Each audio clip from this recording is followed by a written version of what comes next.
বিভিন্ন দেশে বিভিন্ন ধরনের স্কিম আছে যেখানে হচ্ছে প্রবাসীরা যখন তাদের একটা নির্দিষ্ট মেয়াদকাল শেষ করে, সেখানে কোনো ইন্স্যুরেন্স অথবা সোশ্যাল সার্ভিস সিকিউরিটি যে জিনিসটা থাকে, এটার মাধ্যমে তাদের একটা মাসিক ভাতা দেওয়া হয়, যাতে তারা 15 বছর বা 20 বছর যদি বাইরের দেশে থাকে বা নির্দিষ্ট একটা সময় যদি তারা সেই ইন্স্যুরেন্সটা চালায়, তো সেই ক্ষেত্রে সেখানে তাদের ভাতা দেওয়া হয়। যেমন ফিলিপাইনের যারা নাগরিক আছে, তারা যারা এখানে প্রবাসী আছে, তাদের কাছ থেকে আমি জানতে পারলাম যে তাদেরকে প্রতি মাসে 5,000 পেসোস, মানে ফিলিপিনি ইয়াতে, যেটা 320 রিয়ালের আশেপাশে হবে বা বাংলাদেশি টাকায় 10,000-এর আশেপাশে হবে, এই ধরনের ভাতা দেওয়া হয় যদি সে একটা নির্দিষ্ট টার্ম কমপ্লিট করে সেক্ষেত্রে।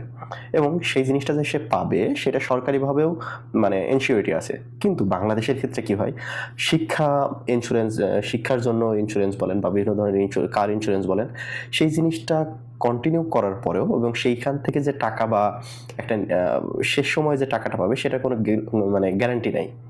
তো আমাদের বর্তমানে যে ইলেকশন হবে সেইখানে বিভিন্ন দল বিভিন্ন রকমের ওয়াদা করতেছে, করতেছে।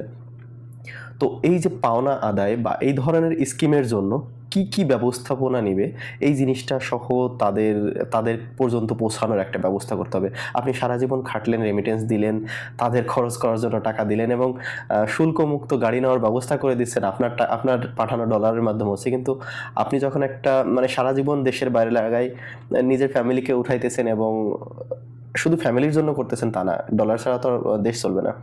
তো ডলার পাঠাই রেমিটেন্স আর্ন করতেছেন।